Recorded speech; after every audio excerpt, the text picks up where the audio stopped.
দখলদার ইসরায়েলি বাহিনী এবং ফিলিস্তিন পুরোদমে যুদ্ধ চলছে, যার জেরে পৃথিবী এখন তৃতীয় বিশ্বযুদ্ধের দ্বারপ্রান্তে। দর্শক, আমাদের হাতে এসেছে ভয়ঙ্কর সব আপডেট আন্তর্জাতিক সংবাদ। প্রথমেই জানিয়ে দিব সংবাদ শিরোনাম। ভিয়েতনামের টেট অপারেশন থেকে শুরু করে ফিলিস্তিনিদের অভিযান, দখলদারদের পালানো নিশ্চিত। সিরিয়াকে নিয়ে যে ভয়ঙ্কর খেলা খেলছে ইসরায়েল। পদত্যাগ করলেন হুতি বিরোধী জোটের প্রধানমন্ত্রী। ইয়েমেনে অস্থিরতার নতুন মোড়। ইউক্রেনের ড্রোন হামলার পর রাশিয়ার বন্দরে জরুরি অবস্থা জারি। ভারতের বিরুদ্ধে প্রস্তুতি নিচ্ছে পাকিস্তানের নারীরাও। এবং জাতিসংঘ নিরাপত্তা পরিষদে দেওয়া প্রতিশ্রুতিতে সম্মান দেখায় না ভারত, পাকিস্তান।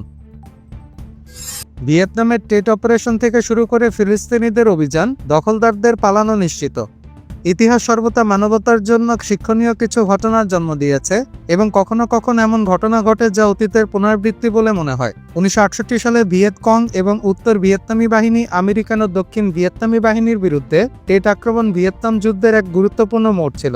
যদি আক্রমণটি সামরিকভাবে ব্যর্থ হয়েছিল, তবু এটি আমেরিকান জনমতের উপর গভীর প্রভাব ফেলেছিল এবং যুদ্ধের প্রতি মনোভাবের পরিবর্তনের সূচনা করেছিল। পার্সটুরের মতে, ভৌগোলিক ও ঐতিহাসিক পার্থক্য থাকা সত্ত্বেও হামাসের 2023 সালে 7 অক্টোবর ইসরায়েলের উপর আক্রমণের সঙ্গে টেট আক্রমণের উল্লেখযোগ্য মিল রয়েছে। দুটি ঘটনায় দেখায় যে কিভাবে একটি প্রতিরোধ গোষ্ঠী তার সামরিক দুর্বলতা সত্ত্বেও মনস্তাত্ত্বিক এবং রাজনৈতিক যুদ্ধের মাধ্যমে যুদ্ধের সমীকরণকে তার অনুকূলে পরিবর্তন করতে পারে। আমরা একটি সামরিক যুদ্ধ চালিয়েছিলাম এবং আমাদের শত্রুরা একটি রাজনৈতিক যুদ্ধ চালিয়েছিল। আমরা শারীরিক ক্লান্তি চেয়েছিলাম, কিন্তু আমাদের শত্রুরা মানসিক ক্লান্তির লক্ষ্য রেখেছিল। এই বাক্যটি স্পষ্টভাবে দুই পক্ষের কৌশলের পার্থক্য তুলে ধরে। ভিয়েতনাম যুদ্ধে মার্কিন যুক্তরাষ্ট্র তার স্পষ্ট সামরিক শ্রেষ্ঠত্ব সত্ত্বেও ভিয়েতকং এর প্রতিরোধকে কাটিয়ে উঠতে পারেনি, কারণ যুদ্ধক্ষেত্রে জয়লাভের পরিবর্তে ভিয়েতকং আমেরিকান মনোভাবকে দুর্বল করতে এবং জনমত পরিবর্তন করতে চেয়েছিল। আজ গাজায় তীব্র অবরোধ এবং ইসরায়েলি সামরিক চাপ সত্ত্বেও হামাস 7 অক্টোবরের অভিযানের মাধ্যমে ইসরায়েল এবং তার সমর্থকদের উপর এক মানসিক আঘাত এনেছে, যা ভবিষ্যতে সংঘাতের ভাগ্য পরিবর্তন করতে পারে।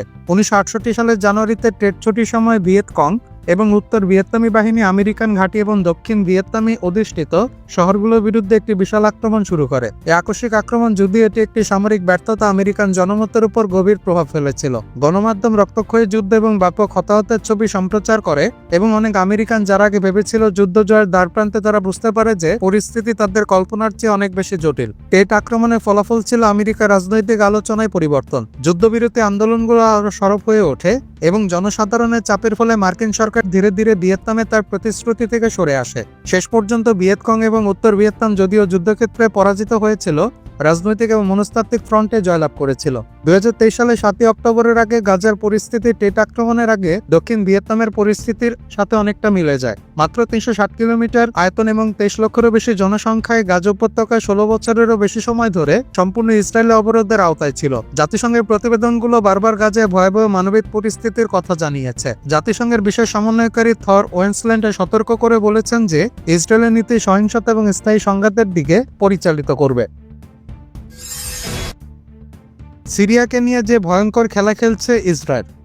বাশার আল আসাদের পদচ্যুতির পর যুদ্ধবিধ্বস্ত সিরিয়ায় একটা স্থিতিশীলতা ও গতিশীলতা ফিরিয়ে আনার চেষ্টা করে যাচ্ছেন বর্তমান প্রেসিডেন্ট আহমেদ আল শারা বা জোলানি। তবে এরই মধ্যে দেশটির বিভিন্ন অঞ্চলে হামলা চালিয়ে যাচ্ছে দখলদার ইসরায়েল। বিশেষ করে সম্প্রতি প্রেসিডেন্ট আল শারার বাসস্থান বা প্রেসিডেন্ট প্যালেসের কাছাকাছি ইসরায়েলি বাহিনীর নজিরবিহীন হামলার পর সিরিয়ার বিরুদ্ধে ইসরায়েলের এক বিপজ্জনক পরিকল্পনার তথ্য প্রকাশ করেছে লেবাননের একটি পত্রিকা। আঞ্চলিক রাজনৈতিক বিশ্লেষকদের মতে, বাশার আল আসাদ সরকারের পতনের পর সিরিয়াকে ঘিরে বহু ধাপের একটি বিপজ্জনক প্রকল্প শুরু হয়। ইসরায়েলের অশুভ পরিকল্পনাটি একাধিক ধাপে বাস্তবায়িত হচ্ছে, যার প্রথম ধাপে একটি গোয়েন্দা সামরিক রাজনৈতিক প্রকল্পের মাধ্যমে ও যুক্তরাষ্ট্র, ইসরায়েলি সরকার ও তুরস্কের সমন্বয়ে বাশার আল আসাদের সরকার পতনের মাধ্যমে এর সূচনা ঘটে। এরপর তা সিরিয়ার উপকূলবর্তী আলাই অধ্যুষিত অঞ্চলে গণহত্যায় রূপ নেয়। তারও আগে পূর্ব সিরিয়ায় কুর্দি মিলিশিয়াদের সঙ্গে সংঘর্ষ ঘটে, এমনটাই জানিয়েছে লেবাননের সংবাদ মাধ্যম আলবিনা। প্রতিবেদনে বলা হয়েছে, সম্প্রতি ইসলামের শেষ নবী হযরত মুহাম্মদ সাল্লাল্লাহু আলাইহি সাল্লামকে অপমানের অজুহাতে দ্রুজ অধ্যুষিত এলাকাগুলোতে হামলা চালানো হয়েছে। তবে এই ঘটনাগুলো সবই সিরিয়ায় বিশৃঙ্খলা ছড়ানোর বৃহৎ প্রকল্পের অংশ,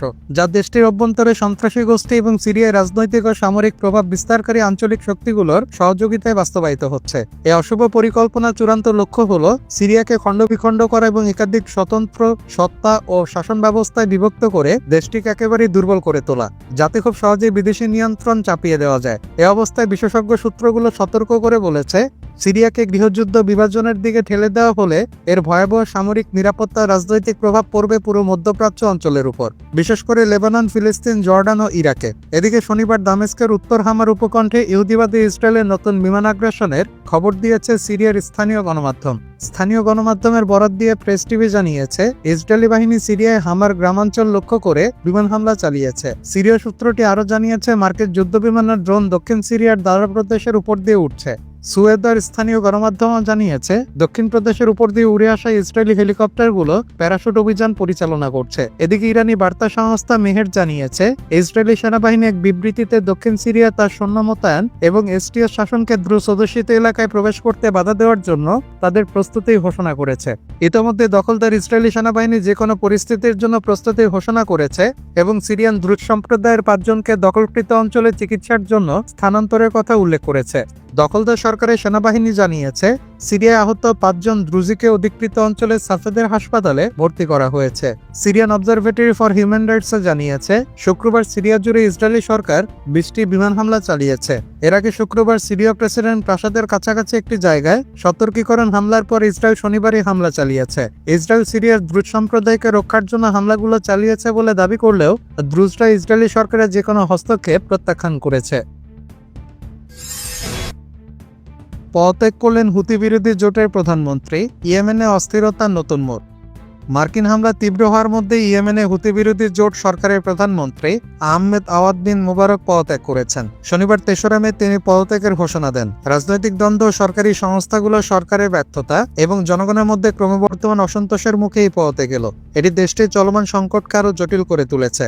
আহমেদ বিন মুবারক 2024 সালে ফেব্রুয়ারিতে প্রধানমন্ত্রী হিসেবে দায়িত্ব গ্রহণ করেন। পদত্যাগের ঘোষণায় তিনি উল্লেখ করেন, রাষ্ট্রীয় প্রতিষ্ঠানগুলো সংস্কারের জন্য প্রয়োজনীয় সিদ্ধান্ত নিতে এবং মন্ত্রিসভার প্রয়োজনীয় পুনর্গঠন করতে ব্যর্থ হয়েছেন তিনি। আহমেদ সরকারের অভ্যন্তরীণ রাজনৈতিক দ্বন্দ্ব এবং কাঠামোগত সমস্যার কথা উল্লেখ করেন, যা তার দায়িত্ব পালনে বাধার সৃষ্টি করেছে।